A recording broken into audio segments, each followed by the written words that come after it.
불확실한 시장의 맞설 차별화된 투자 전략 7월 10일 머니쇼 플러스 시작합니다.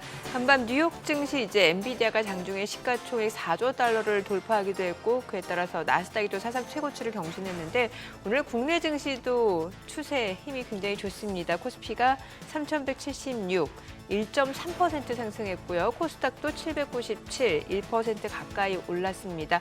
국내 증시는 계속해서 또 우상향 추세를 이어가는 모습이죠. 네, 그렇습니다. 특히 미국에서 AI 관련주들이 신고가를 넘기면서 우리나라도 하이닉스나 삼성전자까지 매기가 돌아서면서 지수를 크게 견인하고 있어 보입니다. 네, 트럼프 대통령 계속해서 관세 수완을 또 8개국에 추가로 보냈고 또 브라질에는 무려 50% 관세를 부과하겠다고 밝혔는데 이런 관세와 관련된 노이즈가 이제 시장에서는 크게 악재로 작용하는 모습은 아닌 것 같다는 생각이 듭니다. 네, 그냥 시장에서는 그냥 협의를 할 것이다 라고 네. 이미 그냥 확정된 것처럼 보고 있는 것 같습니다. 네, 또 이미 알고 있는 악재는 악재가 네, 알고 아니잖아요. 있어서 그런 것 네, 지금 보시고 계신 머니쇼는 SBS 비즈과 유튜브에서 실시간 시청이 가능합니다. 더 많은 국내 주식 정보 받아보실 분들은 카카오톡 채널 머니랩 추가하시기 바랍니다. 오늘 증시 인사이트 출연자 모셔보죠. 하나증권 해외 주식 분석실 박승진 실장 모셨습니다. 어서 오세요. 안녕하세요. 시가총액을 엔비디아가 드디어 4조 달러를 넘었네요. 네. 고가를 넘긴다 만다 했는데 결국 애플을 넘겼는데 엔비디아 지금은 어떻게 해야 될까요? 엔비디아는 사실 여러 가지 관점들이 있겠지만 네.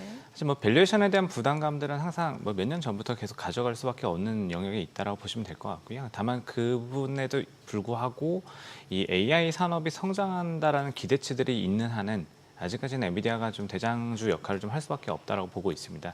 아무래도 이 AI 산업이 확장되는 과정에서 이 반도체가 필수적인 역할들을 하고 있는 거고 이 GPU의 수요는 이 서버린 AI까지 이제 시장에서 좀 확장되고 있는 그림들이 있기 때문에 이 새로운 수요들을 저희가 확인하고 있다는 그림들 보실 수가 있을 것 같고요. 이 부분들은 저희가 이제 5월달에 봤던 이 중동 순방, 트럼프의 중동 순방을 통해서 먼저 확인했던 부분들이고 이 중동 이외 국가들로도 이 서버린 AI 수요들이 굉장히 늘어나고 있습니다. 그리고 이 최근에 이 빅테크들 기반의 데이터 센터 수요들은 굉장히 커지고 있는데 가장 또 최근에 또 이제 주목해 볼 만한 또 현상 중에 하나는 이 비트코인 채굴 기업들이 이 데이터 센터 쪽으로 넘어가는 모습들도 상당히 좀 많이 나오고 있습니다. 그만큼 이 수요의 불확실성들, 수요가 좀 부족한 부분들이 시장에 좀 굉장히 좀 많이 확산되어 있다고 보시면 될 것 같고요.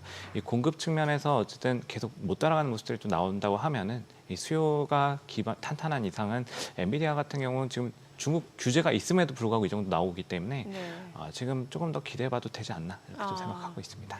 이 시가총액 4조 달러를 돌파한 게 지금 엔비디아가 처음이라면서요. 네. 이게 잘 안 와닿거든요. 좀 네. 뭔가 비교해서 설명해 주시면 좋을 것 같아요. 이게 어느 정도 규모인지. 지금 일단 이게 계속 벌어지고 있습니다. 이게 사실 마이크로소프트나 애플이나 이 계속 사실 작년 정도까지는 이 시가총액이 엎치락뒤치락하는 모습들이 중간중간 있었는데 일단은 이제 괴리를 좀 계속 벌려나가는 모습들이 나오고 있고 대충 보면 한 8% 정도 시총 차이가 좀 나기 시작하는 것 같습니다. 네. 그래서 지금 이게 엔비디아 같은 경우는 지금 거의 좀 압도적으로 이 주가의 그 모멘텀들이 반영이 되면서 규모가 커지고 있기 때문에 사실 예를 들어서 제가 비교하기 좀 어렵지만 네. 2등, 3등과의 차이를 벌리고 있다는 사실 자체가 굉장히 좀 큰 의미가 있지 않나 생각하고 있습니다. 아니, 제일 궁금한 건 그런 거 아닌가요? 엔비디아의 대체제가 진짜 없나?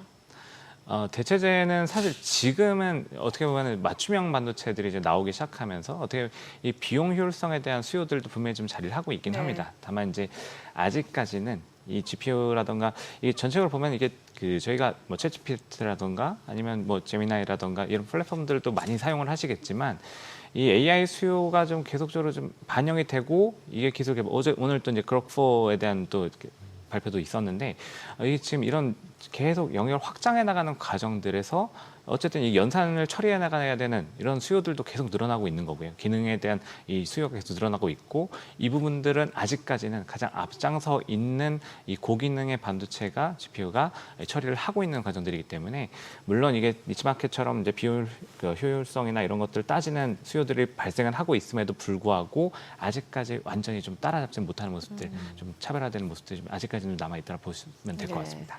이게 시가총액 4조 달러가 어느 정도인지를 보니까 이제 저도 그 작가님이 준비한 자막을 보고 알았는데 삼성전자 시총 13개를 합친 규모고 영국의 GDP를 넘어선 수치라면서요. 이거 진짜 어마어마한 거네요. 그렇죠. 네, 맞습니다. 그리고 네.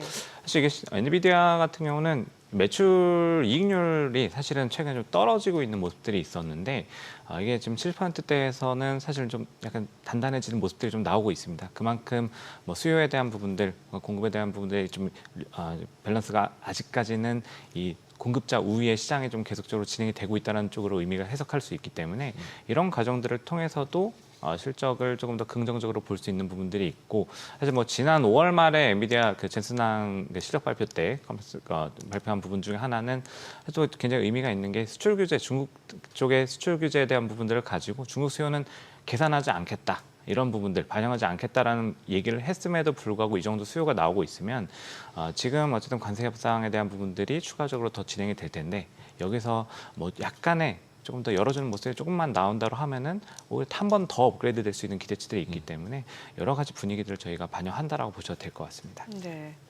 조금 아까 채굴 기업으로 넘어간다 네. 그러셨는데 네. 지금 그러면 예전처럼 GPU 가지고 채굴하는 그런 거를 추가로 더 하게 될 비트코인이 너무 상승을 하다 보니까 그 네. 수요가 계속 더 있다 이런 말씀이신 건가요? 그러니까 비트코인 채굴 기업들 같은 경우 사실 또 특징 중에 하나가 채굴을 하려면은 굉장히 고성능 컴퓨팅 장비들을 쫙 깔아놓고 인프라를 구축하고서 이제 채굴을 하게 되는데 아시다시피 이제 채굴의 난이도가 상당히 지금 채산성이 비트코인에선 채굴은 굉장히 떨어졌습니다. 그리고 이들은 이미 인프라는 굉장히 갖추고 있고요. 전력 인프라까지 다 갖추고 있는 상황이기 때문에 이 수요들을 데이터 센터 쪽 수요에다가 임대를 시켜주면서 이들 입장에서는 채굴로 인한 약간 수익의 조금 이제 불확실성, 약간 불안전성을 이걸로 메꿔놓는 과정들이 되고 또 GPU에 대한 수요를 소화시켜야 되는 데이터 센터 기업들 같은 경우는 여기서 공급을 받으면서 이걸 또 채워나가는 이런 움직임들이 나오고 있습니다. 제가 잘못 알아들은 거는 저는 비트코인 가격이 올라서 GPU가 더 잘 팔려서 엔비디아의 수요가 더 늘어나는 거라고 생각을 했는데 그게 아니라 데이터 센터 수요가 너무 많아져서 네, 맞습니다. 기존에 채굴하던 사람들이 채굴 그만하고 네. 그냥 데이터 센터로 전환해서 빌려준다 네, 이런 맞습니다. 거네요. 네. 지금 비트코인 말씀 주셨는데 이게 지금 한 달 반 만에 사상 최고가 11만 2천 달러를 넘어섰는데 네. 비트코인이 이렇게 사상 최고가를 경신한 배경 좀 알려주시고 좀 전반적으로 가상자산 흐름이 어떤지도 좀 설명해 주세요. 사실 비트코인 같은 경우에 지금 계속 이제 꿈을 계속 강세 흐름들이 좀 나오고 있습니다. 예. 사실 이게 또 여러 가지 좀 이슈들이 있겠지만은 뭐 리스크온 현상들, 그러니까 어쨌든 4월 이후에 위험자산 선호 현상들이 또 높아진 강도를 계속 높여가는 그림들도 분명히 있을 거고요. 네. 이게 사실은 뭐 잘 아시다시피 금과 어떻게 보면 약간 대척점에 있는 비슷한 성향들을 보이지만 대척점에 있는 포인트 중에 이 위험자산에 대한 위험 심리에 대한 이런 반영 정도의 방향성을 좀 볼 수 있을 텐데 일단 리스크온의 기조들이 여기에 반영되는 부분들이 일부 있을 거고 그리고 또 사실 저희가 조금 더 거슬러 올라가서 이 파월 의장의 상원 청문회 때를 또 기억해 보시면 이 파월 의장의 상원에서 이제 질문이 나왔을 때 비트코인에 대해 어떻게 생각하느냐 이랬을 때 이제 뭐 문제도 분명히 중간에 있었지만은 충분히 성숙해져가는 시장이다라는 언급을 이 파월 의장, 연준이 의장의 입에서 나왔습니다. 이런 부분들이 어떻게 보면 제도권에 확실히 좀 들어올 수 있다. 뭐 스테이블 코인에 대한 규제가 확립된 부분들도 있었지만은 연준 의장의 입에서 나왔다라는 것 자체가 굉장히 좀 의미가 있었다라 보실 수 있을 것 같고 그리고 또 사실 이 모기지 담보 대출을 꺼내 있어서 담보 역할들을 할 수 있다라는 얘기까지 주택청에서 나왔기 때문에 금융청에서 나왔기 때문에 이게 사실은 결국은 제도권으로 더 들어올 수 있다 이런 것들이 있고 이 블랙락의 ETF 중에 이제 그 IBIT 비트코인 현물 ETF 같은 경우 규모가 지금 상당히 커져 있습니다. 그래서 어떻게 보면은 블랙락이 이 비트코인 시장에서 굉장히 또 큰 손이 되어 있고 이 제도권으로 들어왔고 기관의 손에 이제 들어왔다는 것 자체가 어떻게 보면은 이 다른 기관들의 이 자산 배분 수요로서 자산 배분의 한 축으로서 들어갈 수 있다라는 의미를 또 가지는 부분들이 있기 때문에 굉장히 다양한 수요들이 몰려 들어오고 있다 이렇게 좀 보셔도 될 것 같습니다. 트럼프 대통령이 8개국에 또 추가 상호 관세 서한을 보냈는데 지금 앞서 저희 오프닝 때도 얘기를 했다시피 브라질에는 50% 이 네. 정도면 관세 폭탄 수준인데 정치적 이유가 있었다면서요? 네, 맞습니다. 이게 지금 브라질 같은 경우는 룰라 정권이 지금 다시 정권을 잡고 있고요. 그러면 그렇게 나타나면서 나타난 현상 중에 하나가 이 전 대통령, 볼소나로 대통령 전 대통령을 지금 쿠데타 혐의로 또 재판을 하고 있습니다. 물론 이제 좀 권력을 지키기 위해서 조금 이제 부적절한 방법들을 사용했다 이런 명분을 가지고 재판을 하고 있는데 이게 사실 또 그 트럼프 대통령 1기 때 볼소나로 대통령이 브라질에 집권을 하고 있었고 그 당시에 어떻게 보면 브라질의 트럼프다라는 얘기가 있을 정도로 약간 친트럼프의 성향을 또 보이는 이런 굉장히 보수 강경파 성향을 또 가지고 있습니다. 그래서 약간 이제 이런 방향성들이 지금 어떻게 보면 트럼프 같은 경우 이제 같이 얘기한 부분들은 이제 결국은 정권이 바뀌고 나니까 정치적 라이벌에 대해서 이제 공격을 하고 있다 이런 식으로 좀 얘기를 하고 있고 어쨌든 같은 성향을 보이는 정권에 대한 이런 포지션들이기 때문에 일단 이 브라질에 대해서 약간 정치적으로도 좀 압박을 넣는 분위기인 것 같습니다. 그리고 사실 실제적으로 보면은 이게 불균형이라던가 약간 또 장벽이 있다 이런 얘기들 하긴 했는데 2024년 기준으로 보면은 사실 브라질에 대해서는 미국이 흑자를 냈거든요. 그래서 사실은 이게 정치적인 배경 자체가 조금 더 강하게 반영된 것이 아니냐 이런 추정들을 저희가 좀 할 수 있을 것 같습니다. 네. 우리나라가 이제 50%막 이런 이제 다른 나라는 50% 맞고 또 네. 베트남은 20% 맞았는데 이제 한국이랑 일본이랑 25%를 맞았잖아요. 네. 근데 그 외에도 이제 그러니까 의약품이나 이런 것들은 또 200%, 뭐 50% 종목마다 다른 것까지 다 합치면 굉장히 이제 타격이 클 것 같은데 우리가 수출하는 입장에서는 근데 우리나라 계속 상승이잖아요. 네네. 그리고 이제 구리 가격이 상승하면 오히려 생산성도 나빠져서 나빠지지 않나 이렇게 생각이 들었는데 또 구리 관련 주식들도 네. 다 상승이에요. 이건 예. 어떻게 해석을 해야 되죠? 일단 뭐 저희가 좀 시간이 지나면서 좀 달라지는 방향성이 나올 수는 있다라고 보고 있긴 하지만 일단은 지금 이게 8월 1일 발효로 좀 되어 있고 이런 과정에서 사실 구리 가격이 좀 많이 올랐죠. 그러니까 사실 이게 8월 1일 이전에 저희가 사실 어떻게 보면 미국이 그 상호관세 발표하고 4월에 시작한다고 했을 때 3월 달에 굉장히 수입이 급증했던 것처럼 지금 이 구리를 먼저 확보하고자 하는 수요들이 구리 시장으로 좀 쭉 수요로 굉장히 빠르게 들어오고 있고 이 부분들이 사실은 결국은 일단 뭐 1차원적으로 좀 해석이 되는 부분들이 있는 것 같습니다. 구리 가격이 상승하기 때문에 관련 기업들의 수익성이 좋아질 걸 수 있다. 근데 사실 이게 저희가 좀 더 뒤쪽을 보면은 관세가 어쨌든 부과가 되기 시작하면은 이 수요 자체가 상당히 좀 위축되는 그림들이 나올 수 있기 때문에 약간 조금 어떻게 보면 일회성 요인으로 될 가능성들도 조금 봐야 되지 않나. 뭐 미국의 무역 적자 추이를 보면은 3월 달에 굉장히 급격하게 커졌다가 4월 달에 갑자기 또 쭉 줄어들었던 것처럼 이런 수요 측면에서도 이 부분들을 조금 조심할 필요는 있지 않나라고 생각하고 있습니다. 미국 네. 같은 경우 아시다시피 구리는 거의 53% 정도 수입 의존도가 굉장히 높은 산업이기 때문에 이거를 또 미국으로 좀 끌고 오려는 이런 부분들이 어떤 반영은 되어 있는 정책인 것 같습니다. 지금 뭐 계속해서 품목별 관세도 남아있는 지금 불확실성인데 반도체에 대해서도 지금 품목별 관세를 부과하겠다라고 했는데 이렇게 되면 이제 우리나라 대표적인 뭐 삼성전자, SK하이닉스 두 기업도 영향을 받을 수밖에 없을 것 같고 또 보니까 이제 삼성전자가 엊그제 발표한 그 실적 같은 경우는 전년 동기 대비로 봤을 때는 이미 영업이익이 지금 어닝 쇼크 한 50% 급감한 수준이기 때문에 이게 관세를 두드려 맞게 되면 여기에 또 영향을 더 받게 되는 거잖아요. 네, 맞습니다. 어쨌든 관세를 부과하게 되면은 네. 이게 어떻게 보면은 말씀하셨던 이제 구리부터 시작해서 네. 이제 품목별 관세에 대한 부분들은 어떻게 보면은 미국 내 경쟁력을 그 산업 쪽으로 좀 좁혀가지고 경쟁을 좀 끌고 가겠다. 그리고 또 이 생산 시설들을 미국 내로 가져와라 이런 이 정책 방향성들일 텐데 뭐 결과적으로 당연하게도 가격을 높여야 되는 변수들이 생기는 거기 때문에 저기 미국에서 소화될 때는 그럼 당연히 가격 경쟁력이 낮아지고 그렇죠. 이러면 업계에는 당연히 이제 부담이 될 수밖에 없는 요인이긴 합니다.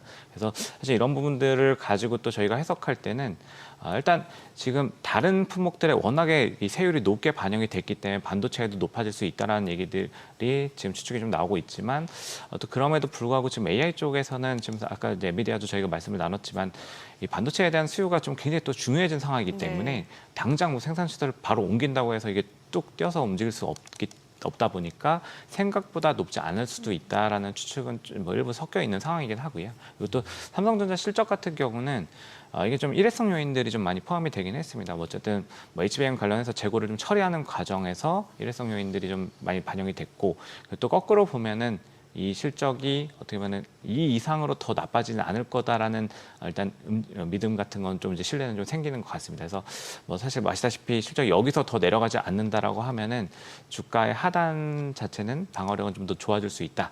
다만 뭐 지금까지 뭐 저희가 다 잘 아시는 것처럼 HBM 쪽에서의 경쟁력을 확실히 확보하지 않으면은 추가적인 모멘텀을 기대하는 것도 시간이 좀 걸릴 수 있기 때문에 좀 그 부분들은 좀 양쪽으로 나눠서 좀 살펴볼 필요가 있을 것 같습니다. 네. 지금 실제로 보조금 같은 경우 반도체 관련해서 오히려 늘어났잖아요. 예, 그래서 예. 또 좋다고 얘기하면서 이제 또 장이 올랐었는데 네. 실제로 지금 이렇게 또 관세를 올리는 상황이랑 약간 대치되지 않나요? 두 가지가? 아, 감세안에서 그 반도체 그렇죠. 세액 예. 공제가 그게 35%로 확대됐었는데 네, 확대를 된 게 이제 보통 해석을 어떻게 했냐면 AI를 밀어줄 거기 때문에 네. 반도체 쪽은 일부러 네. 그게 삼성전자를 우리가 쳐다봐서 그렇지 원래 IT 기업이 미국에 훨씬 많아서 보조금 주는 효과랑 똑같다. 네, 네. 그러니까 자기네 나라 회사는 보조금 주고 네네. 남의 나라는 보조금 주면은 이제 관세라고 비관세 장벽이라고 하면서 이제 돈을 더 내라는 거잖아요. 네, 네. 그래서 이제 다 진짜로 내노남불이 돼가고 있는데 반도체 아니면 지금 우리나라는 어쨌든 반도체가 제일 너무 크니까 예. 그래서 특히 이제 하이닉스가 이제 계속 강세를 더 갈 것 같으신가요? 전자 대비해서는? 그래서 전체적인 수요에 대한 부분들은 분명히 엔비디아부터 시작해서 이게 연결되는 부분들이기 때문에 수요에 대한 믿음은 분명히 있을 거고 사실 지금 저희가 주가 측면과 그 정책 측면을 좀 나눠서 본다라 하면은 이 정책에 대한 부분들을 결국 보면은 아까 이제 사실 이 수입하는 과정에서 이 내부의 수요들도 충분히 좀 반영을 해줘야 되는 미국 쪽의 또 사정도 있기 때문에 결과적으로는 이 협상용 카드일 가능성이 너무나 당연하게 뚜렷하게 있다고 보고 있습니다. 그래서 주가가 지금 당장 굉장히 크게 반응하지 않는 것들도 협상 과정과 협상 결과를 좀 확인하고 나서 좀 이제 판단하자라는 그런 움직임도 좀 있지 않나라고 생각하고 있고요. 결과적으로 미국이 또 어쨌든 미 반도체 가격 수입하는 가격들도 높아지면은 내부적으로도 이슈가 생길 수 있는 부분이기 때문에 이거는 조금 약간 협상 카드로서의 역할들, 뭐 너무 저희가 잘 알고 있던 패턴이지만 그럼에도 불구하고 굉장히 고관세에 대한 얘기들을 계속 꺼내놓으면서 계속 압박하는 움직임들이 좀 나오고 있지 않나 이렇게 보고 있습니다. 오늘 이제 한국은행 금리 결정 있었는데 2.5%, 연 2.5% 결국 동결을 했습니다. 사실 이게 가계부채 급증이라는 문제를 생각하면은 금리 인하가 쉽지는 않을 거다라는 그런 전망이 우세하긴 했었는데 아무래도 추가 인하에 대한 부담이 클 수밖에 없었던 상황은 맞는 것 같아요. 그렇죠. 지난달에도 사실 뭐 6조 5천억 정도가 가계부채가 또 늘어났었고 네. 사실 뭐 잘 아시다시피 이 정부가 들어오고 나서 어떻게 보면 부동산 쪽 같은 경우는 가계대출과 이제 맞물려서 조금 이제 가격을 컨트롤하기 위한 정책들을 꺼내놓고 있는 상황이죠. 대출도 조금 이제 좀 쉽지 않게 만들어 놓는 부분들이 좀 있고 이 상황에서 사실 금리 인하를 한다라는 것 자체가 사실은 굉장히 너무나도 엇박자를 내는 방향성이 거꾸로 가는 움직임들이기 때문에 사실 지금 이런 부분들을 고려하지 않을 수 없었다라고 좀 보실 수가 있을 것 같고요. 그리고 사실 미국 같은 경우도 지금 통화 정책에 대해서 뚜렷한 방향성을 좀 안 보여주고 있기 때문에 어떻게 보면 한국은행도 좀 기다릴 수 있는 여유가 좀 더 있지 않았나 네. 상대적인 측면에서 이런 부분들도 저희가 좀 같이 고려해 볼 필요는 있을 것 같습니다. 이제 어제 발표했던 연준 의사록 같은 경우도 보면 이제 2명만 금리 인하하자 그러고 나머지는 다 중립적이었잖아요. 그래서 이제 9월달에 대체적으로는 다 금리 인하 할 거라고 보니까 이제 한국은행도 그냥 연준하는 거 그때까지 기다리자 그러면서 네. 이제 동결했다 이렇게 보면 되겠네요. 그러면 연준은 9월달에 실질적으로 인하가 가능할 거라고 보시나요? 일단은 지금 연준이 계속 어떻게 보면 보수적으로 그러니까 트럼프 대통령이 굉장히 공격을 열심히 하고 있지만 연준은 계속 이제 한기로 흘리고 있는 모습들은 결국은 이제 관세의 효과를 보겠다, 영향을 보겠다, 뭐 충격을 어떻게 가해지느냐 이런 걸 보겠다라는 얘기들 하고 있는 거고 이제 아까 제가 이제 무역 적자에 대한 얘기들로 미국도 무역 적자에 대한 얘기도 말씀을 드렸지만 미국이 어쨌든 3월달에 관세가 부과되기 직전에 굉장히 소비재 수입을 엄청나게 늘려나가면서 재고를 확 쌓아놨었고 이러면서 4월, 5월 물가 같은 경우는 이 재고가 이제 소화되는 과정이었기 때문에 물가가 올라가지 않았었습니다. 오히려 예상했던 것보다 더 낮게 나오는 그림들이 많았었는데 6월, 7월 지표부터는 이 재고가 소진된 이후에 관세가 부과된 수입 가격들이 반영된 물가가 나올 거기 때문에 이거를 연준 입장에서는 확인해야 된다라는 얘기들을 하고 있는 거고 사실 지금 6월, 7월 지표들부터 같은 경우는 고용도 사실은 뭐 지금 열 초에 굉장히 좋은 것처럼 나왔지만은 뒷단에서 보면 정부 내용들을 보고 빼고서 민감 쪽만 보면 사실 위축되고 있는 그림들이 확실히 나타나고 있고 그래서 사실 연준 입장에서는 두 가지, 그러니까 결국은 연준의 목적 자체가 물가랑 고용, 그러니까 결국 이제 경제를 밸런스 있게 맞춰서 컨트롤하는 부분들이기 때문에 이거에 대해서 숫자들을 좀 관세에 대한 영향 받는 것까지 확실하게 확인하고 가겠다라는 의지를 좀 보여주고 있다라고 보시면 될 것 같고, 표면적으로는 어쨌든 물가도 그렇고 고용도 그렇고 지금 당장 급한 숫자들을 보여주고는 있지는 않기 때문에 7월 이후에 9월 달까지는 8월 지표까지도 조금 더 확인할 수 있는 여지를 좀 남겨놓고 움직이고 있다, 이렇게 좀 볼 수 있을 것 같습니다. 네. 참 이게 미국의 그 OBBBA 감세안 이게 통과되면서 이제 부채가 연간 뭐 3조 5조 달러 더 더해질 거다라는 전망이 나오고 있는데 이래서 뭐 국채 가격 결국에는 국채 가격이 떨어지면 이제 네. 국채 수익률이 올라갈 수밖에 없다. 이러니까 또 이제 트럼프 같은 경우는 단기물 위주로 국채를 늘리겠다. 또 이러니까 단기물 수익률이 또 많은 영향을 받고 어떤 게 가장 큰 문제라고 보세요?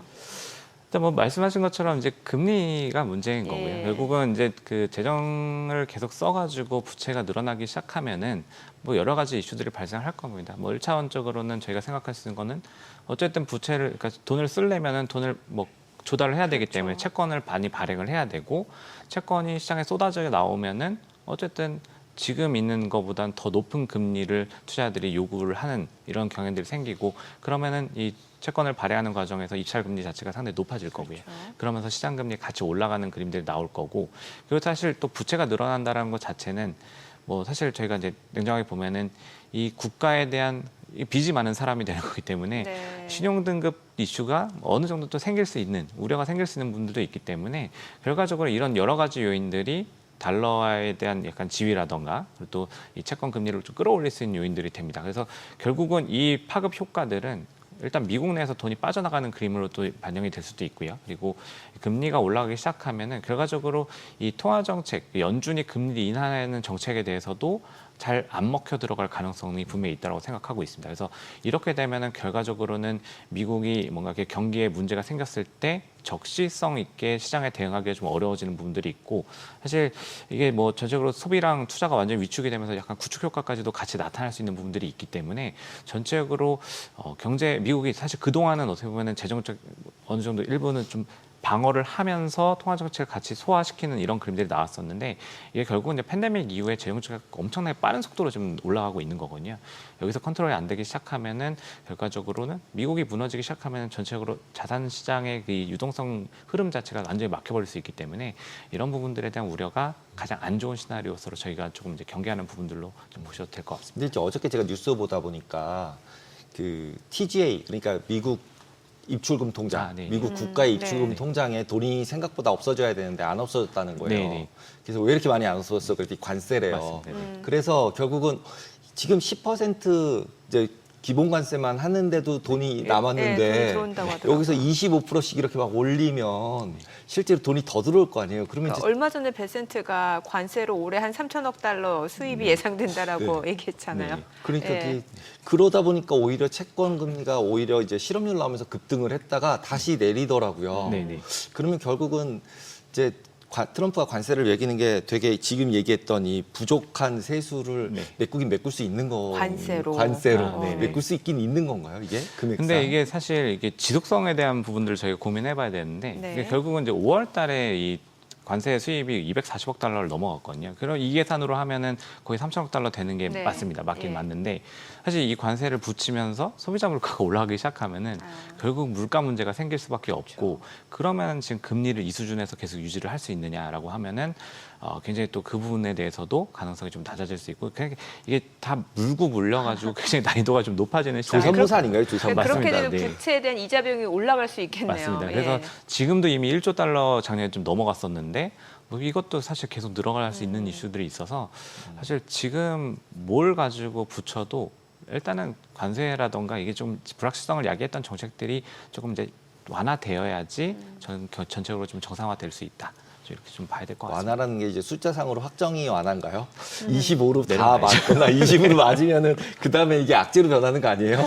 좀 내려가야 될 것 같습니다. 전체적으로 레벨 좀 많이 내려가고, 그러니까 결과적으로 이게 지금 관세를 계속 부과하기 시작하면은 미국 내 물가 올라가는 건 너무 당연한 이슈고, 그죠. 예, 지금 이게 공급망 자체가 좀 비정상화되는 부분들이 너무나 당연한 이슈이기 때문에 사실 이런 부분들이 좀 트럼프 대통령이 모를까라는 생각도 사실 하긴 해야 될 것 같습니다. 그 미국 내 물가 얘기하니까 이런 얘기도 있잖아요. 왜 관세 정책 결국에는 미국의 역풍으로 네. 미국 내의 물가는 올라가고 글로벌리 다른 쪽에서는 오히려 공급이 네. 많아져서 그쪽에서 오히려 물가가 조금 더 떨어질 수 있다 이런 얘기도 맞습니다. 나오잖아요. 예, 그래서 뭐 그렇게 보면 사실 또 미국과 중국을 저희가 간단하게 네, 단순하게 네. 비교를 하면은 중국이 어쨌든 미국으로 수출하던 물량이 안에 재고가 다 쌓여버리기 네. 때문에 중국은 오히려 물가가 그냥 쭉 내려가 버리고 네. 디플레이션이 발생하고 미국은 이게 올라가는 이런 방향성에 대해서도 얘기를 하는데 사실 결국 근데 재고가 쌓여가지고 이것 때문에 가격이 내려가면은 사실 뭐 그 경제도 그렇게 그렇죠. 경제 긍정적인 자체는 방향이 안 아니기 좋죠. 때문에 네. 물가에 대한 방향성의 차이는 있지만 결과적으로 저희가 얻게 되는 결과값은 비슷할 수 있다. 그래서 사실 네, 좀 힘든 것 같습니다. 그럼 미국은 인플레이션을 올리면은 빚이 줄어드는 거잖아요. 네, 네. 네. 그러면 그 일부러 그럴 수도 있는 거네요, 미국은. 뭐 일부러 그럴 수도 뭐 어느 정도 의도가 좀 있을 수는 있다라고 좀 보고 있긴 하지만 사실 그 부분보다는 조금 더 부작용들이 더 크지 않을까라고 보고 있어서 정책에 대한 부분들 사실 3분기 저희가 보고 있는 것들은 물가가 올라가고 고용 시장이 좀 망가지기 시작하면은 뭐 8월 1일 지금 또 기한을 또 새로 줬지만 이게 전체적으로 보면 사실 결국은 지지율 싸움이 될 수 있을 그렇죠, 거거든요. 예. 그러면 다 내년에 또 아시다시피 중간 선거가 또 남아 있고 지금 저희가 이제 감세안 처리할 때도 봤지만은 이 공화당 내에서도 사실은 중도파 쪽에서는 불만이 굉장히 또 있습니다. 보수강경파 쪽에도 불만이 있고 그리고 또 그걸 또 파고들려는 게 좀 머스크의 의도가 아닌가라고 생각은 하는데 이런 부분들 지금 정책 최근에 이제 로이터 서베이를 보면은 이 트럼프 대통령의 지지율도 41%까지 떨어졌지만 경제 정책에 대한 지지율이 35%까지 떨어졌는데 이게 바이든 대통령 전 대통령과 비슷한 수준입니다.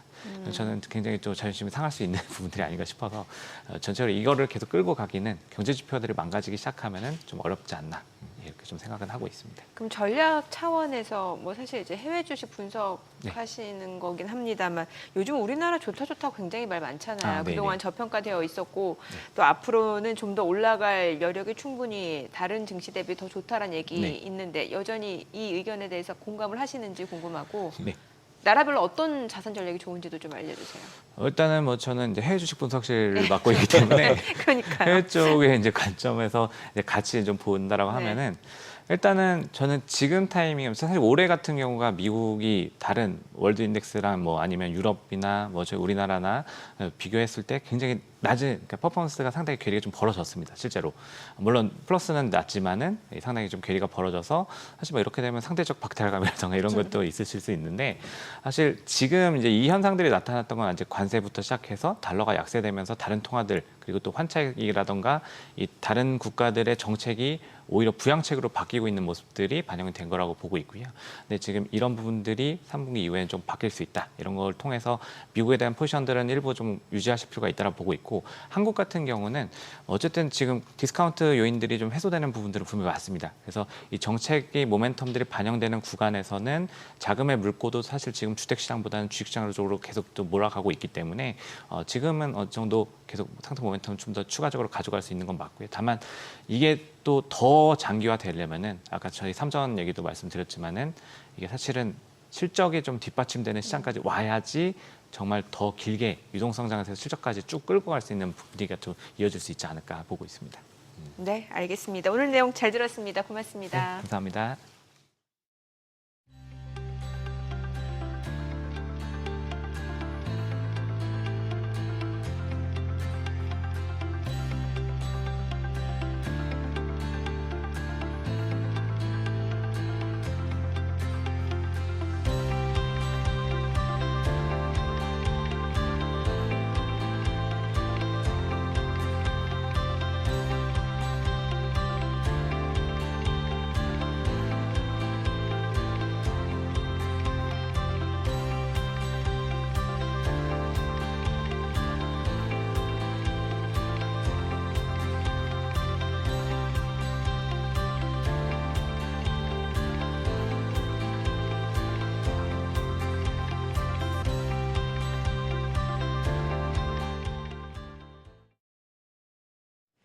오늘장 특징주부터 뉴욕 증시 리포트까지 정리해드립니다. 먼저 오늘 우리 증시에서 가장 주목받은 섹터 혹은 테마부터 정리해 볼 텐데요. 간밤 반도체 대장주 엔비디아가 장중 시총 4조 달러를 넘어서면서 기술주 전반이 강세를 보였습니다. 그 훈풍이 국내 반도체주에도 불어들면서 관련주들이 일제히 상승 마감했는데요. 먼저 미래 반도체는 오늘 7%대 오르면서 17,750원에 마감했고요. 또 이오테크닉스는 SK하이닉스가 HBM4용 웨이퍼 절단 공정에 펨토초 레이저를 도입할 거란 소식에 관련 장비 공급사로서 더욱 주목을 받았습니다.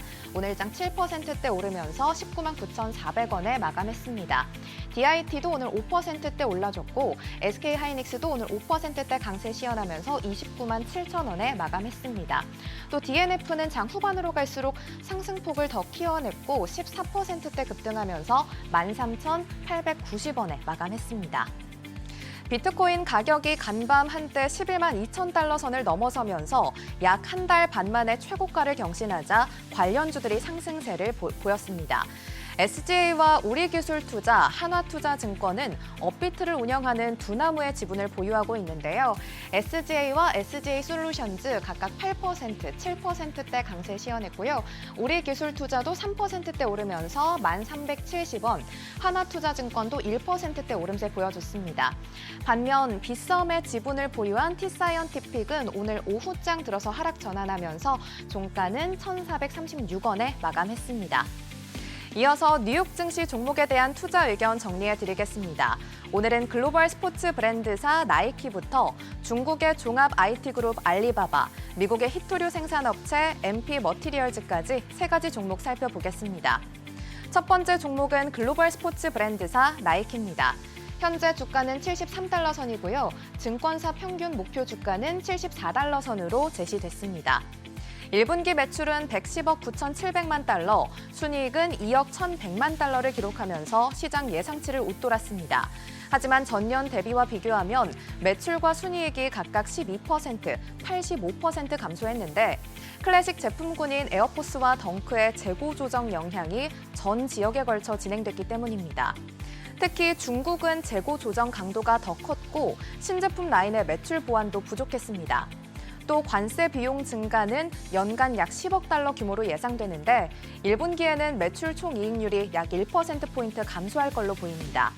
이에 따라 나이키는 생산 유통 파트너사와 계약을 조정하고 가을부터 가격을 인상하면서 수익성 방어에 나서고 있습니다. 현재 PER은 39배 수준인데 증권사에서는 이러한 구조적 사업 전환 전략이 중장기적인 관점에서 긍정적이라고 평가했습니다. 두 번째 종목은 알리바바입니다. 현재 주가는 103달러 선이고요. 목표 주가는 158달러 선으로 제시됐습니다. 최근 두 달간 주가는 2% 내외로 하락했는데 내수시장 경쟁이 심화되고 AI 관련 모멘텀이 둔화된 영향으로 풀이됩니다. 특히 징동이 배달 시장에 진출하면서 경쟁이 격화되는 가운데 알리바바는 배달 플랫폼 어러머와 여행 플랫폼 플리기를 커머스 사업에 편입하고 있습니다. 클라우드 부분은 기대치를 소폭 밑돌았고 AI 기술 투자로 인해 수익성이 전분기보다 2% 하락했습니다. 다만 향후에는 이구 환신 정책 효과와 광고 소프트웨어 서비스 확장으로 중국 커머스 매출이 10%대 성장세를 이어갈 걸로 보이고 클라우드 매출은 전년 대비 20% 증가할 걸로 예상됩니다. 현재 PER은 11배 수준으로 최근 5년 평균을 하회하고 있습니다. 세 번째 종목은 미국의 히토류 생산업체 MP 머티리얼즈입니다. 현재 주가는 30달러 선이고요. 증권사 평균 목표 주가는 29달러 선으로 다소 보수적으로 제시됐습니다.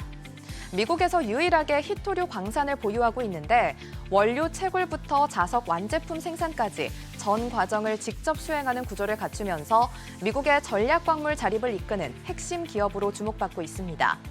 1분기 매출은 전년 대비 약 25% 증가했는데요. 원료 생산량을 확대하고 핵심 히토류 소재의 상업 생산과 자석 원재료의 판매를 시작하면서 실질적인 진전이 나타나고 있습니다. 최근 중국의 히토류 수출 제한으로 미국 내 안정적인 공급망의 중요성이 커진 가운데 미국 정부는 국방 생산법을 통해 자금 지원을 강화하고 있어서 수혜를 받을 걸로 예상되고요. 또 사우디 국영 광업사 마아덴과 협력해 중동 지역 공급망 구축도 추진하고 있어서 글로벌 시장 확대도 기대되고 있습니다. 오늘은 이렇게 세 가지 종목에 대한 국내 증권사들의 분석 살펴봤습니다. 오늘 밤 뉴욕 증시 투자 전략 세우는데 참고해 보시기 바랍니다. 지금까지 종목 리포트였습니다.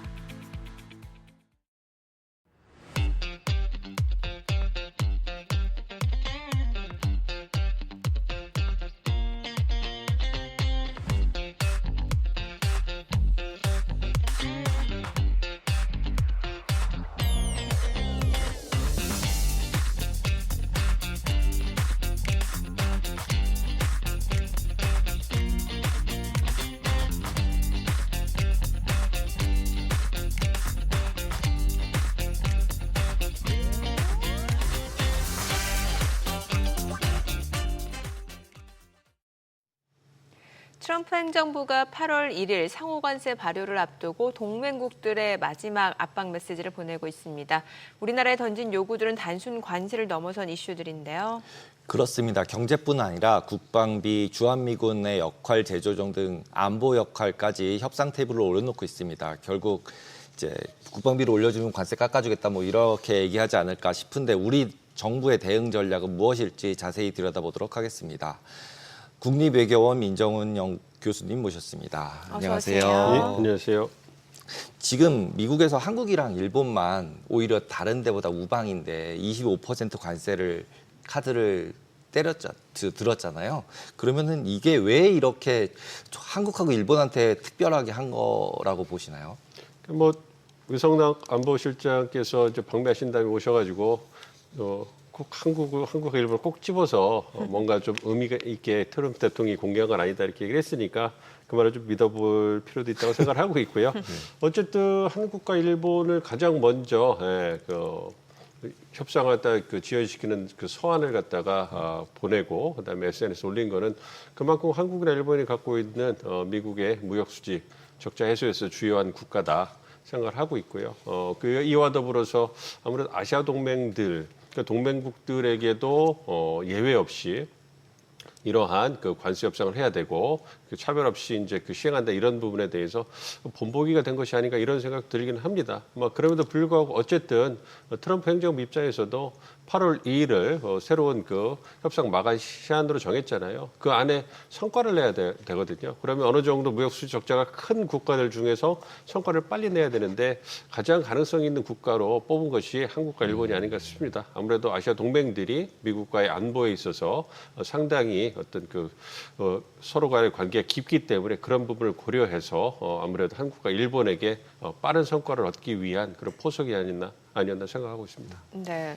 지금 트럼프 대통령이 이제 비관세 장벽 철폐 그리고 이제 미국 내 투자, 이른바 리쇼어링이라고 하죠. 이런 것들을 요구하고 있고, 근데 우리 기업들 같은 경우 뭐 현대차를 비롯해서 삼성전자 지금 미국 내 투자를 약속한 상황이고 지금 한미 FTA까지 맺은 상황인데 여기에다 최근에 방위비 분담을 요구했는데 우리가 그 말을 안 들어줬다고 하면서 막 그런 얘기도 나오고 있고 무엇을 더 원하는지도 좀 궁금하거든요.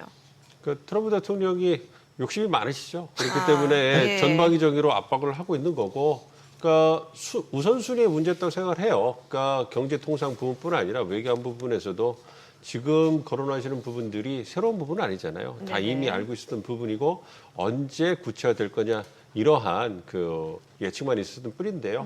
어쨌든 관세 협의가 트럼프 2기 행정부 들어와서 가장 먼저 시행이 됐고, 그래서 유럽 동맹 이후에 이제 그 아시아 동맹의 그 표적이 오는 것이고요. 이와 더불어서 이제 외교안보 부분 특히 두 가지가 있는데 말씀해 주신 방위 분담금 증액 부분과 그다음 GDP 대비 국방비 증액. 그러니까 아무래도 동맹들이 보다 더 자주 국방을 위해서 노력해야 된다. 뭐 이런 부분이거든요. 그러니까 이번에 얘기한 것은 트럼프 대통령이 그러니까 방위 분담국과 국방비 증액 다 모두를 얘기를 했지만 이번에 유성락 안보실장께서 방미하신 다음에 말씀하신 걸 보면 우선 미국 행정부가 중점을 두고 있는 안보 분야는 아무래도 국방비 증액 부분인 것 같아요. 그래서 그 부분에 대해서 얘기가 나오고 있기 때문에 일단 진행되고 있는 관세 협의는 8월 1일까지 말씀드린 것처럼 빠른 성과를 내야 되기 때문에 기술적인 협상이 들어갈 거고, 근데 그 기술적인 협상만 들어가고 미국 측의 요구가 강경하다 보니까 우리가 뭔가 협상을 해서 관세를 낮출 만한 그런 여지가 적은 것 같아요. 그렇기 때문에 국방비 증액 카드까지 우리가 패키지로 들면서 동맹의 중요성을 강조하면서 최대한 상호 관세를 품목 관세율을 낮추려고 노력하고 있는 그런 모습입니다. 그렇기 때문에 그런 걸 고려해 본다면 어쨌든 그 관세 협의가 이번 달 말로 어느 정도 얼개가 잡힐 거라고 보고요. 이제 한미 정상회담 개최되는 걸 바탕으로 해서 이제 방위 분담금이라든지 국방비 증액 문제는 이제 구체적으로 실무적인 논의가 이루어지지 않을까 이렇게 생각합니다. 그래서 모든 의제가 테이블에 올라오는 형국이지만 그 순서라든지 시간차는 분명히 존재한다 이렇게 말씀드릴 수 있겠습니다. 보통 방위 분담금이라고 하면 우리가 방위비 대신해서 미국에 내는 돈이 방위 분담금인 거죠. 그러니까 방위 분담금하고 방위비하고가 어떤 차이가 있는 건가요? 그러니까 그 방위비 분담금이라고 한다면요. 그러니까 주한미군이 주둔할 때 들어가는 비용이 있지 않습니까? 그 부분에 대해서 1990년대 이전까지는 우리나라가 경제적으로 좀 어려웠기 때문에 미국이 다 100% 주둔 비용을 다 지불을 했습니다. 충당을 했는데 그 이후에 이제 미국도 경제적인 부분이 좀 녹록지 않아지고 한국이 경제적으로 신장하니까 그때부터 이제 그 주한미군이 주둔하면서 필요한 경비의 일부분을 한국이 그 지불해라 이렇게 요청을 한 거죠. 그게 이제 90년대부터 계속 올라오기 시작한 거예요. 그래서 1조 5천억 원까지 매년 올라오게 된 거고요. 이제 그 약속을 한 부분인데 그런 부분에서 본다면 그러니까 방위비라고 한다면 우리는 국방비로 보시면 좋을 것 같아요. 네. 우리 국방비, 그 국방을 지키기 위해서 들어가는 국방비가 매년 있는 거고요. 이 방위분담금이라는 것은 말씀드린 것처럼 주한미군이 주둔할 때 들어가는 비용 여기에서 미국 측의 요청에 따라서 우리가 한국 그 인건비 있지 않습니까? 네. 그다음에 그 시설비, 그다음에 건설비 이 세 항목에 대해서 이제 그 보조를 해주고 있는 이런 상황이에요. 그러니까 미국과 거의 반반씩 나눠서 이렇게 지불하고 있다 이렇게 보시면 될 것 같습니다. 그럼 그 금액은 국방비에 포함된 예산인가요? 아니면 얘는 또 별도로 돼 있는 예산인가요? 별도 예산인 거죠. 그러니까 그런 특별 그 특별 협정을 체결하는 부분이기 때문에 주한미군 해서 그러니까 소파라고 하지 않습니까? 그러니까 예. 주한미군 또 특별 지휘 협정에 따라서 이제 지불하는 돈이기 때문에 그러니까 별개로 보시면 됩니다. 그러니까 트럼프가 얘기하는 것처럼 방위 분담금을 갖다 증액해라. 그리고 국방비를 증액해라. 이건 별도의 항목이 들어가는 거죠. 그러니까 우리 입장에서는 그거를 합치거나 모호하게 간접비 형식으로 해서 뭔가 결합해서 어떤 그 규모만 키워줄 수 있다면 그것도 하나의 대안이 될 수 있다. 이렇게 볼 수 있습니다. 지금 이제 품목별 관세 얘기도 좀 해봐야 되는데 이번 서한에서 보게 되면은 뭐 철강, 반도체, 자동차 이게 사실은 이제 우리나라 대표 기업들 수출 주력 품목인데 이게 관세 조정 핵심으로 떠오른 상황에서 이제 자동차 같은 경우는 관세 낮추기가 쉽지 않아 보인다면서요. 그렇습니다. 예. 아무래도 이 품목별 관세는 지금 논의되고 있는 상호 관세하고는 좀 다른 부분이고 이거는 미국의 주력 산업이라고 할 수 있는 자동차, 철강, 알루미늄 이런 부분에서 자국 산업을 보호하기 위해서 즉 미국의 자동차 산업이나 철강 산업, 알루미늄 산업에서 뭔가 그 수입품에 대해서 경쟁력을 갖추기 위해서 미국 행정국이 요청을 해서 부과된 관세라고 볼 수 있기 때문에 트럼프 대통령이 쉽사리 국내 정치적 목적에 의해서도 포기하기 어려운 그런 그 관세라고 할 수 있고요. 그렇기 때문에 일본의 경우를 본다면 그 자동차의 대미 수출이 굉장히 큰 품목 아니겠습니까? 그래서 이 대미 수출되는 자동차의 관세를 낮추기 위해서 지금까지 7차례에 걸쳐서 협상을 했는데 어떤 그 접점 찾기 어려운 상황이에요. 그래서 굉장히 강경한 대응을 일본이 하고 있는데 그거는 자동차 부분에 있어서 미국 측의 어떤 그 요구를 낮추기 쉽지 않은 상황이다 이렇게 보고 있기 때문에 우리 입장에서는 가장 그 기초적인 건 다른 그 자동차를 미국에 수입하는 다른 나라들보다 불이익을 받지 않는 그래서 최소한 동등한 어떤 관세를 부과받는 게 필요한 것이고 더 가능하다면 동맹의 중요성이라든지 여타 우리가 조선이나 방산 여러 부분 에너지 협력 부분에서의 협력을 통해 가지고 1%라고 더 낮출 수 있는 노력을 기울이고 있는데 지켜봐야 될 것 같습니다.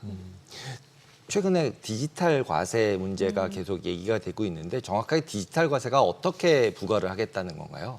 그러니까 아무래도 이제 디지털 우리나라가 그러니까 그 미국 구글을 그 보시면 좋을 것 같은데 구글이라는 어떤 디지털 기업이 우리나라에 서비스를 제공하지 않습니까? 서비스를 제공했을 때 우리나라 기업 네이버라든지 여타 기업들은 우리나라에 그 기반을 하고 있고 그 서버를 돌리기 때문에 당연히 그 이용료를 내고 우리 세금을 내지 않습니까? 근데 구글이라든지 미국 기업들은 그런 부분은 안 된다는 말이에요. 그러니까 그런 부분에 대해서 우리가 국내법을 개정을 해서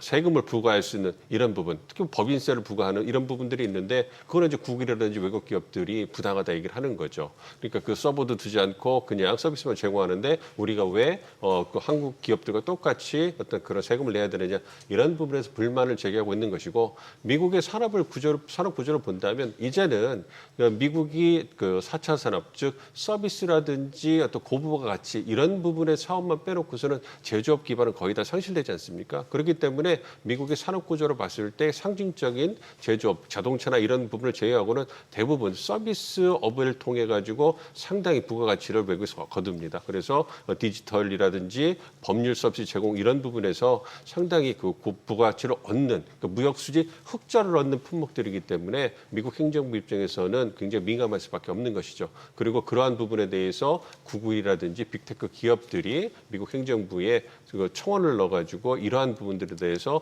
한국 기업이 그 자국 기업들에 부과하려는 규제를 완화해라 이런 품을 통해서 가능한 어떤 그 경제적 이익을 확보하려고 하고 있기 때문에 이것이 한미 양국 간의 이견 차이가 있기 때문에 그런 부분을 비관적 장벽이다 얘기하고서 미국 측에서 철회하거나 인하하려고 하는 거고 우리는 우리의 어떤 그 공정한 그러니까 독점이라든지 이런 공정한 그 환경을 만들어줘야 되기 때문에 그런 부분에서 어떤 그 이견이 나오고 있다고 보고 있습니다. 지금은 내고 있는 건가요? 아직까지는 구글이나 이런 데가 아직 안 내는 거 아닌가요? 그렇습니다. 그래서 그런 부분을 부과하겠다 하는데 그 부분에 대해 이제 부과 안 내도록 내겠다 하는 이렇게 거고 현재는 안 내고 있는 거죠? 그렇게 알고 있습니다. 그 트럼프 행정부가 알래스카 LNG 프로젝트에 우리나라가 투자했으면 좋겠다라고 하는데 이건 어떤 내용인 건가요? 그러니까 미국이 2019년 이후로 이렇게 셰일 혁명이라고 하잖아요. 예. 그 수압 파쇄법을 통해 가지고 제일 산유국이 됐어요. 그래서 LNG라든지 이제 석유, 천연가스 이런 부분에서 상당히 국내적으로 채굴을 통해 가지고 에너지가 굉장히 많이 채굴이 되고 있는데 그러한 부분을 이제 국내에서 충분히 쓰고 남는 것을 해외 수출해서 경제적 이익과 어떤 영향력을 확보하려고 하는 거예요. 근데 이제 알래스카 LNG, 그러니까 미국의 어떤 그 LNG 생산을 보면 그 루이지애나나 이렇게 동남부 쪽에서 생산되는 LNG는 이게 이제 대서양을 통해 유럽으로 공급이 된단 말이에요. 그러면 이제 동아시아, 한국, 일본, 대만 같이 주요 어떤 그 수출 대상국들에게 LNG를 미국이 수출하고 싶은데 이게 그 동남부 지역에는 그 루이지애나 이런 걸 갖다 하면 이게 운반비가 너무 많이 들기 때문에 경제성이 떨어지는 거예요. 그렇기 때문에 이 동아시아 시장을 공략하기 위해서는 가장 좋은 그 기지가 알래스카 그 LNG거든요. 그거를 이제 어떤 그 대규모 그 채굴해서 보내면 좋은데 그걸 하기 위해서 대규모의 자본이 들고 시간 노력이 들기 때문에 미국 기업들이 오랫동안 도전했다가 포기한 거 아니겠습니까? 그래서 한국이나 일본, 대만의 어떤 자본을 끌어들여서 기술을 끌어들여서 그거를 개발해서 알래스카에 대한 LNG 공급을 하고 그리고 이제 동아시아 시장을 공략하기 위해서 이제 주력을 하고 있는 부분이거든요. 이 어떤 대규모의 자본과 기술이 들어가고 미국 기업들이 포기한 상황에서 한국, 일본, 대만이라는 이런 주요 대상국들이 투자를 해주지 않는다면 그 사업을 할 수가 없는 상황인 거예요. 그렇기 때문에 트럼프 대통령이 에너지 지배력을 발휘하기 위해서 동아시아 시장을 공략하기 위해서 우리에게 계속 러브콜을 보내고 있는데 이 부분에 대해서 우리가 경제성, 사업성을 지금 신중하게 검토하고 있는 상황입니다. 그래서 그 부분을 검토해서 만약에 그 이윤이 남는다고 그러면 들어갈 수 있는 부분이고요. 그렇지 않다면 좀 더 그 신중한 입장을 보이지 않을까 예상을 하고 있습니다. 트럼프 같은 경우 이제 탑다운이잖아요. 자기가 다 정하는 거. 근데 지금 이제 조기 정상회담 얘기가 계속 나오고 있는데 실제로 이재명 대통령이 가서 이제 트럼프랑 단판을 짓거나 이러면은 이런 지금 저희가 계속 얘기하고 있는 이런 관세 협상이나 이런 것들이 다 이렇게 한 번에 뭔가 협의가 될 가능성도 있긴 있나요? 그러니까 말씀드렸던 그 경제통상 관세비라든지 외교안보 부분에 대해서 방위분담금이라든지 국방비 중에 이런 부분에 대해서 의제로 다 올라오기는 올라올 거라고 보고 있습니다. 그럼에도 불구하고 말씀드린 것처럼 진행 속도가 다르기 때문에 그 부분은 좀 그 차별성을 두고 봐야 되는 거고요. 그러니까 관세 협의 같은 경우에는 어느 정도 실무 협의가 진행이 되고 있잖아요. 그걸 바탕으로 해서 정상회담을 통해서 확인을 하던가 그 실무 협상을 아니면 실무 협상을 통해서 이견을 좁히려고 하는데 끝까지 못하고서 결국은 그 정상들이 결정해줘야 되는 주요한 의제가 이슈가 있다면 그거는 정상회담에서 결정할 수가 있습니다만 대부분의 우방국들의 정상회담을 보면 그 이전에 실무 차원에서 다 마무리가 됩니다. 그런데 외교안보 부분은 말씀드린 것처럼 이제 시작이기 때문에 그 두 정상이 만나셔가지고 방위 분담금 증액이라든지 국방비 증액에 대해서 한미 양국이 공감대를 형성하고 논의하기로 했다. 이 정도의 결과물이 나올 수 있는데 어쨌든 두 정상이 만나셔서 이러한 부분들에 대해서 얼개를 맞추고 추동력을 확보해 준다면 실무 차원에서는 이라고 굉장히 일이 편해진 거죠. 왜냐하면 공무원들 일이라는 것이 위에 정상들이 딱 큰 방향을 결정해 주면 그 다음부터는 이제 기술적인 논의가 되는 거기 때문에 그러한 부분을 기대하는 거고 이것이 한미동맹, 한미관계 굉장히 중요하지 않습니까? 그러한 부분이 이제 우리 가구는 경제통상, 외교무 부분에서 관계가 마찰이 있는 것처럼 보이니까 불안감이 증폭됐잖아요. 그러한 부분을 정상 차원에서 해소해주는 그런 상징적 의미도 있다고 보고 있습니다. 네. 지금 상호관세 유예기간 8월 1일 지금 얼마 남지 않은 상황인데 앞서 말씀 주신 대로 트럼프는 욕심이 많다. 그러니까 계속해서 더 내놓으라고 요구하는 상황인데 그렇다면 이제 우리 정부가 남은 기간 동안 실제로 내놓을 수 있는 현실적인 협상 카드는 어떤 것들이 있을까요? 우리가 원하는 것은 상호 관세율과 품목 관세율을 낮추는 거죠. 그렇죠. 예. 미국이 원하는 것은 무역 수적자를 감소시키는 것. 네. 두 번째, 한국 시장을 개방하기 위해서 규제를 완화한다든가 비관세 정백을 철회하거나 낮추는 것. 세 번째는 미국 내 투자를 해달라는 거예요. 일자리를 창출하기 위해서. 이제 그 부분에서 우리가 할 수 있는 걸 좀 봐야 되겠죠. 그러니까 우리는 관세를 낮추기 위해서 제시할 수 있는 게 첫째 무역 수적자를 감소시키려면 물건을 좀 사줘야 되지 않습니까? 그러니까 에너지 수입 좀 늘린다는 약속을 해줄 수 있을 거고요. 그다음에 두 번째로 미국 시장을 개방해라. 그걸 위해서 좀 전에 말씀드린 디지털 무역이라든지 어떤 의약품이라든지 농산품이라든지 이런 부분에서 어떤 조율할 수 있는 부분이 있느냐, 규제를 완화할 수 있느냐, 합리화할 수 있느냐 이런 부분에 대해서 논의를 좀 해볼 거고요. 그다음에 조선 방산 에너지 투자라든지 미국 일자리를 창출하기 위해서 우리나라 방산 기업들이 공장을 짓는다든지 다른 우리 한국 기업들이 또 다른 어떤 생산을 짓도록 약속을 한다든지 이런 부분들에서 카드를 쓸 수 있는 거거든요. 그리고 조선 부분에 있어서 미국이 굉장히 원하는 부분이 있기 때문에 이걸 추가적으로 어떤 인센티브라든지 쓸 수 있는 부분이 있습니다. 이걸 통해서 이제 우리가 원하는 상호 관세를 전반적으로 낮추는 것. 아마 기본 관세 10%는 미국이 재원 확보를 위해서 얼마 전에 아까 말씀드린 하나의 아름답고 큰 법안이 통과됐는데 이게 한 10년에 걸쳐서 3조 달러 정도 재정 적자를 갖고 온다고 보기 때문에 관세를 통해서 어느 정도 재원을 확보하는 게 필요할 거예요. 10%는 포기하지 않을 거기 때문에 그 위에서 최대한 줄이고 무엇보다도 우리 대미 수출의 주력 품목인 자동차 철강 부분에서 1%라도 어떤 품목 관세를 낮추는 노력을 하기 위해서 말씀드린 그런 카드를 적극적으로 활용해서 어필을 하지 않을까 생각을 하고 있습니다. 네, 오늘 내용 여기까지 듣겠습니다. 잘 들었습니다. 네, 감사합니다.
지난해 대체거래소 출범 예고 소식이 전해진 이후에 찬반 논쟁이 있기도 했는데요. 올해 3월 출범 이후에 국내 주식 거래 시간이 하루에 12시간으로 늘어났죠.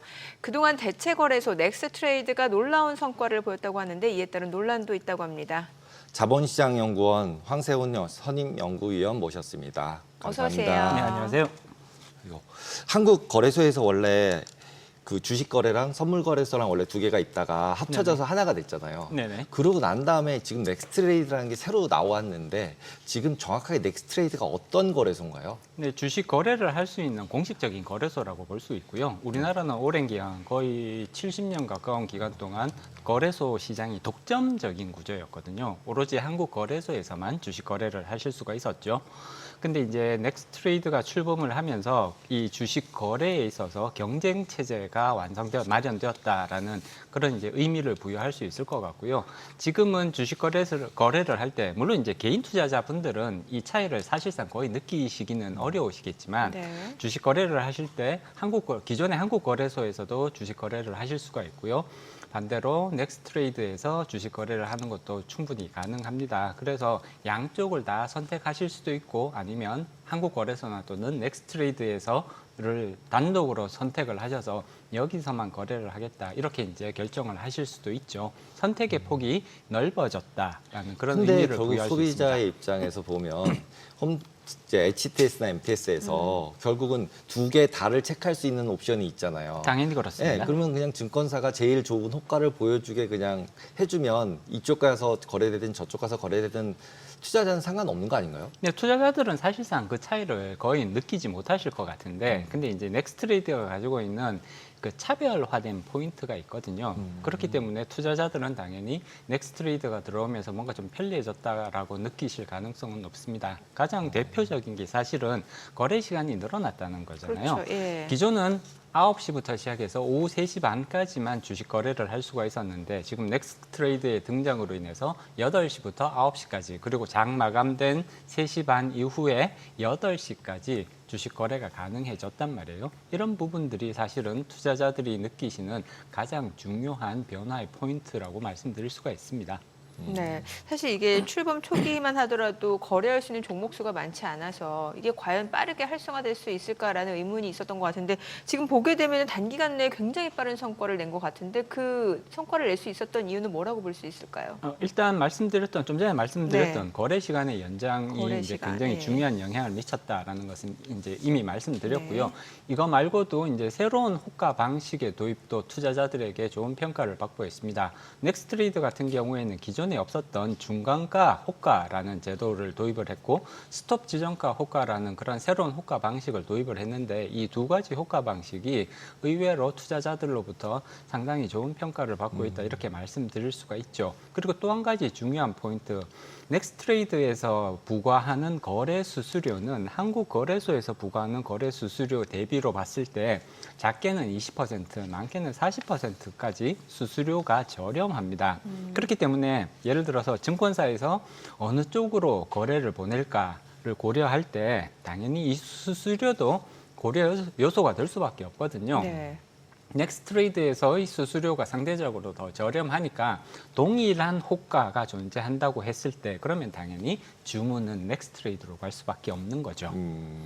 조금 아까 말씀하신 새로운 호가 방식이라고 하신 그 두 가지가 어떤 건지 설명 한번 부탁드립니다. 네, 중간가 호가가 이제 지금 이제 가장 시장에서 반응이 괜찮은 그런 이제 새로운 호가 시스템인 거고요. 이전에는 보통 이제 지정가 호가 또는 시장가 호가라 그래서 보통 우리가 주식 거래를 할 때 예를 들면 삼성전자 얼마에 사주세요 이렇게 이제 주문을 내잖아요. 네네. 근데 이제 중간가 호가는 현재 최우선 호가, 가장 체결 가능성이 높은 최우선 호가들이 이제 사자 호가가 있을 거고요, 팔자 호가가 있을 텐데 네. 이 두 가지 가격의 중간 가격에 자동으로 거래가 체결될 수 있도록 호가를 내는 것이 중간가 호가가 되는데 이것이 의외로 투자자들에게 좋은 평가를 받고 있습니다. 이 양쪽의 호가를 보고 이 두 사이 정도면 평균 가격 정도면 나는 충분히 받아들일 수 있다.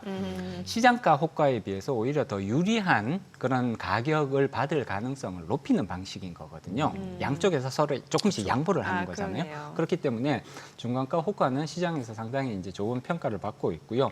그다음에 스톱 지정가 호가 같은 경우에는 일정 가격에 도달하면 자동적으로 지정가 호가가 제출되도록 시장에 이제 주문서가 나가도록 만드는 방식인데 이게 리스크 관리에 상당히 도움된다라는 평가를 받고 있습니다.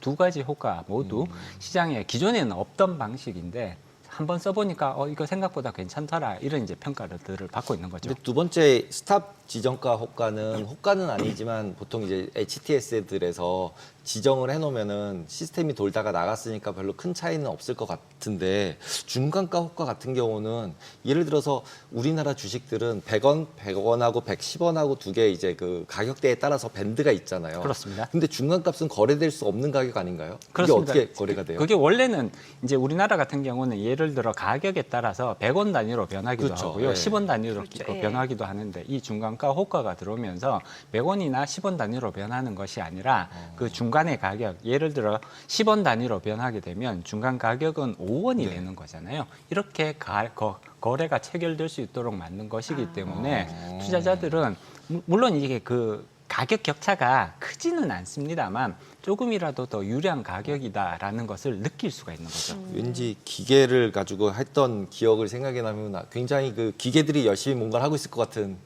근데 어차피 이제 이것이 다 전산 시스템에 의해서 돌아가는 네. 거니까요. 네. 아무래도 중간가 호가라는 제도가 있다 보니까는 실제로 체결 강도가 더 높아질 수도 있긴 하겠네요. 체결 빈도수를 더 높이는 네. 방향으로 작용할 가능성이 그러게요. 높다고 평가할 수가 있는 거죠.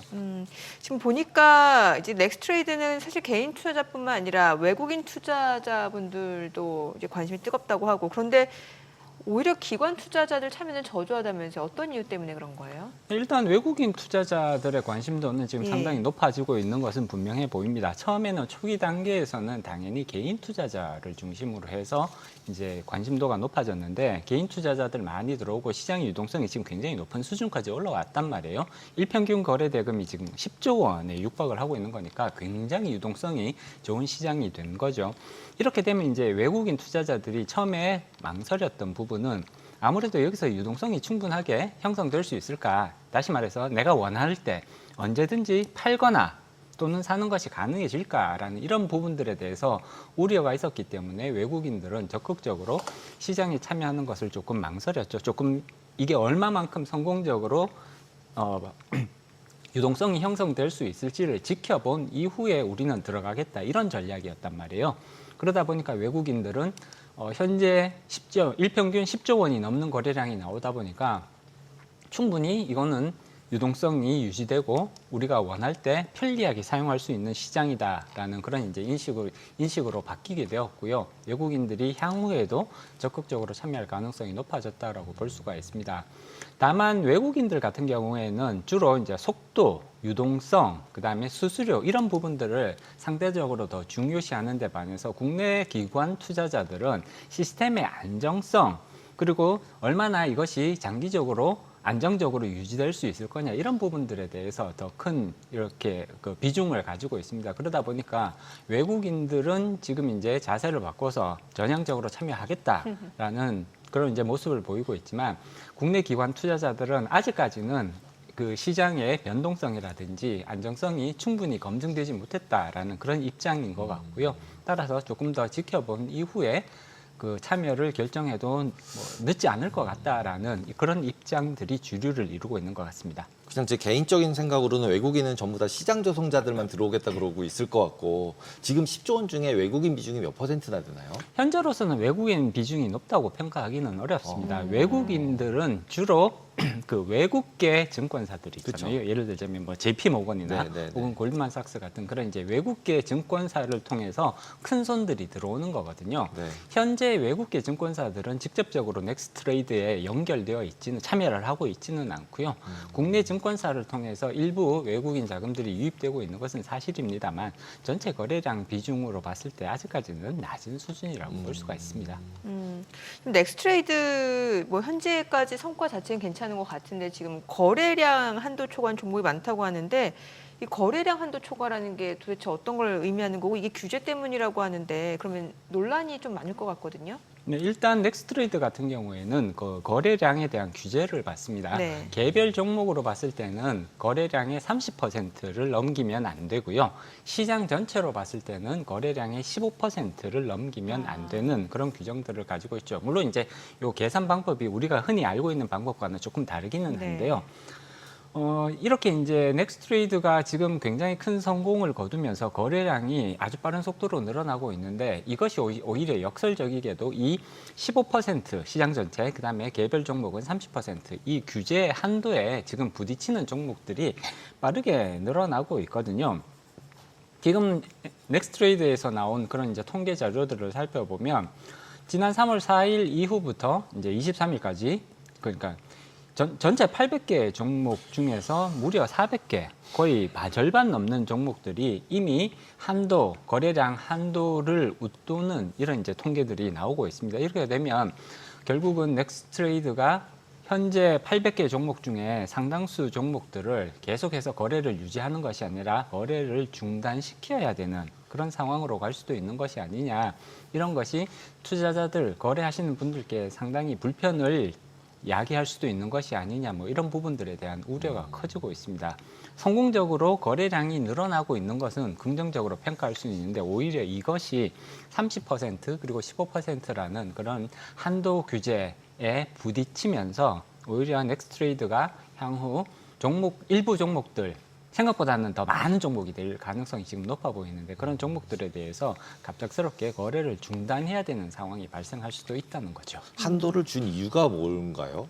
한도를 준 이유는 가장 큰 이유는 넥스트레이드는 사실 한국 거래소의 시스템 자원들을 사용을 해서 그렇게 해서 이제 운영이 되는 거거든요. 우리가 이제 휴대폰 보시면 휴대폰 사업자 뭐 SKT, KT 이렇게 있는데 알뜰폰 사업자들이 이 망을 사용을 해서 영업을 하는 거잖아요. 비슷한 개념이라고 보시면 됩니다. 물론 한국거래소가 예를 들자면 상장 심사도 하고요. 뭐 여러 가지 시장 감시 기능도 가지고 있는데 넥스트레이드는 자체적인 상장 기능은 없거든요. 한국거래소가 상장을 해 놓으면 이걸 가지고 와서 이제 거래만 체결시키는 방식인데 상장이라든지 상장 관리, 그다음에 상장 폐지 이런 데 드는 비용은 전적으로 한국거래소가 부담을 하고 있으니까 이런 상황을 감안을 했을 때 즉 너무 넥스트레이드의 비중이 높아져 버리면 한국거래소도 이게 수익이 나야 돼. 수익이 나야 그렇죠. 상장 기능도 유지하고 예. 여러 가지 시장 감시 활동도 할 수 있을 거잖아요. 이런 부분들을 감안을 해서 이 한도를 설정하게 되었던 거죠. 보통 지금 거래된 게 보여지는 거로 37조라고 써 있는데 37조 안에서 시장, 그러니까 KRX랑 지금 넥스트레이드랑 그러니까 동시에 오픈된 시간에 체결되는 비중이 어느 정도나 되나요? 야간에만 되나요? 넥스트레이드는 주로? 넥스트레이드는 당연히 이제 오전 8시부터 9시까지는 넥스트레이드에서만 거래가 발생하고요. 그렇죠. 그다음에 이제 9시부터 3시 반까지는 넥스트레이드와 한국거래소에서 동시에 거래가 발생을 합니다. 그리고 3시 반이 넘어가게 되면 그때부터는 또다시 그렇죠. 넥스트레이드에서 거래가 발생을 하는데 이 거래 볼륨 중에 정규로 둘이 같이 있을 때는 KRX에서 대부분 되고 저게 끝난 다음에는 양쪽에서 애프터마켓이니까 되는 건가요, 그러면? 일단은 그 정규 거래 시간에서조차도 사실 넥스트레이드에서 거래되는 비중이 상당히 높다고 볼 수가 있습니다. 물론 50%뭐 이렇게 되지는 않아요. 않지만. 예. 네, 그렇게 되지는 않지만 그 정규 거래 시장에서 거래되는 그 비중을 살펴봐도 10에서 15%는 충분히 지금 나오고 있다 이렇게 말씀드릴 수가 있죠. 그 얘기는 정규 거래소보다 호가가 더 좋다는 얘기네요. 넥스트레이드가? 일단 호가는 사실은 그렇게 크게 차이가 난다고 평가하기는 어려운데 정규 거래 시간에서 여기서 많이 가는 이유 중에 하나는 결국은 수수료라고 볼 수가 수수료. 있습니다. 지금 호가 방식은 한국 거래소에서도 지정가 스톱 지정가 호가라든지 혹은 중간가 호가는 한국 거래소에서도 이미 그것을 채택을 해서 서비스를 하고 있거든요. 그렇기 때문에 사실 수수료의 차이가 넥스트레이드로 그러니까 정규 거래 시간 동안 넥스트레이드로 그 오더가 주문들이 유입되는 데 있어서는 굉장히 크게 영향을 미치고 있죠. 앞서 화면에 나왔다시피 그 코스피 3,000 그 달성한 날 거래소 대금을 비교해 보니까 전체 거래 대금이 37조 한 5,600억 원 수준에서 지금 보시게 되면 이제 넥스트레이드에서 거래된 금액이 11조 7,335억 원. 굉장히 큰 비중을 차지하고 있다 보니까 이게 점유율이 굉장히 급속도로 늘어나고 있잖아요. 그래서 네네. 근데 이제 우리가 점유율 지금 예. 이제 숫자들이 나오고 있는데요. 우리가 보통 점유율이라고 그러면 두 개의 거래소에서 거래되는 거래 금액을 합친 다음에 이걸 넥스트레이드 그 거래량이랑 비교를 해서 이렇게 해서 점유율 비율을 계산을 하는데 사실 현재의 점유율 거래 계산 방식을 보면 조금 특이하게 분모는 그냥 한국거래소 금액만 들어갑니다. 그리고 분자는 넥스트레이드 거래량이 들어가는 거거든요. 그래서 우리가 흔히 알고 있는 그런 이제 점유율 계산 방식과는 조금 다르고요. 오히려 정확하게 계산을 하면 이거보다는 사실 조금 더 떨어지는 게 그러네요. 맞거든요. 근데 이제 조금 이런 거래소보다 부분들. 몇 퍼센트 더 하고 있다, 못 하고 그렇죠. 있다 이런 평가네요. 거래소 대비로 했을 때 그렇기 때문에 사실 이게 넥스트레이드가 성공하면 성공할수록 이 비율이 네. 아주 빠른 속도로 올라갈 수밖에 없는 게 그러게요. 넥스트레이드가 많아진다는 얘기는 결국은 거래소는 줄어든다는 것을 얘기하는 거잖아요. 네. 그렇기 때문에 분모가 감소한다는 얘기는 결국 분자가 증가한다는 얘기이기 때문에 여기서 사실은 실질적인 점유율보다는 조금 더 이렇게 높은 점유율이 약간 나올 수 착시가 있는 있네요. 네, 그런 착시가 좀 거래소가 있습니다. 엄청 싫어할 것 같은데요. 네. 아니 이제 문제는 이게 지금 출범한 지 6개월이 되지 않았기 때문에 아직은 괜찮은데 이게 6개월이 되면 규정상 거래소 운영이 중단될 수 있다고 하는 건 또 무슨 얘기예요? 일단 이제 이 점유율 한도 예. 규제 15%, 30%라는 점유율 거는 한도. 이거는 6개월 단위로 이제 계산을 하게 네. 되는 거거든요. 지금 3월 달에 본격적인 출범을 했으니까 6개월이 지나는 시점은 9월 말 정도가 된다고 볼 수 있을 텐데 그러면 9월 말에 이전 6개월 동안 얼마만큼의 점유율을 평균적인 점유율이죠. 점유율을 기록하고 있는지를 계산을 하게 됩니다. 그리고 그 계산을 해서 만약에 시장 전체로 15%를 넘어가거나 또는 개별 종목이 30%가 넘어가게 되면 이제 해당 사항에 대해 해당 안건에 대해서는 거래 정지가 들어가게 되는 거거든요. 현재의 상황이 계속해서 지속되거나 또는 넥스트레이드에서 거래되는 양이 지금보다 더 높은 수준으로 올라가게 된다면 사실 이 15% 또는 30%의 한도에 걸리는 종목들이 상당히 나오게 되지 않을까 지금 이렇게 시장이 예상을 하고 있고요. 그렇게 된다면 9월부터 당장 거래가 중지되는 것은 아닙니다. 9월 말에 이것을 계산을 해서 그 이후부터 적용을 하는 거거든요. 그렇기 때문에 실질적으로는 10월 정도가 될 텐데 10월 정도부터는 갑작스럽게 이전에 넥스트레이드에서 잘 거래하던 종목들이 거래가 안 되는 그런 이제 상황으로 갈 수도 있다는 거죠. 그렇기 때문에 시장에서는 이 한도 규제, 그러니까 한도 계산 방식을 조금 바꾸거나 말씀드렸듯이 한도 계산 방식을 조금 바꾸거나 아니면 이 한도 자체를 지금보다는 조금 더 높은 수준으로 올려주는 것이 필요하다라는 목소리들이 그래서 나오고 있는 거죠. 금융당국이 원스트라이크 아웃 제도를 도입한다 하면서 공식적으로 발표를 했는데 이 원스트라이크 아웃 제도가 실질적으로 어떤 내용인지 한번 설명해 주시고 좀 예를 한번 들어주시면 좋을 것 같습니다. 네, 이게 이제 약간 이제 갑자기 주제가 조금 바뀌게 네. 되는데요.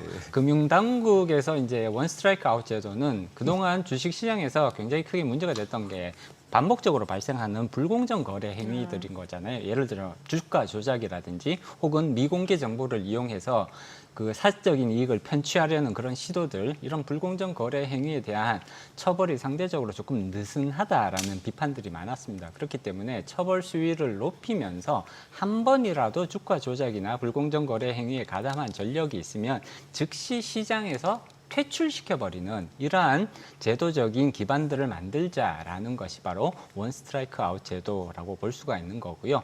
예를 들어서 주가 조작 이력이 있거나 또는 그 의심을 받는 경우라면 당연히 상장기업의 임원 선입에 제한을 둔다거나 또는 이후 금융투자 상품의 거래를 금지하는 이러한 내용들이 바로 원스트라이크 아웃 제도가 지금 시도하고 있는 그런 주된 규제의 방향성이라고 볼 수가 있죠.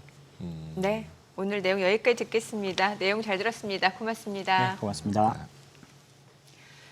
오늘 코스피 흐름 좋습니다. 외국인이 어제 좀 현물에서 좀 매도를 나타내나 싶었는데 하루 만에 다시 한번 좀 순매수를 나타내면서 시장 상승을 이끄는 모습이었고 또 보니까 기업 실적 중에서 TSMC가 또 매출 좋았네요. 이러면 또 네. AI 관련주들이 또 다시 한번 좀 상승을 나타낼 수 있는 그런 배경이 되지 않을까 하는 생각도 들고요. 네, 관세나 트럼프가 얘기하는 감세나 네. 뭘 하든 상관없이 네. AI 관련된 주식이 계속 가는 것 같습니다.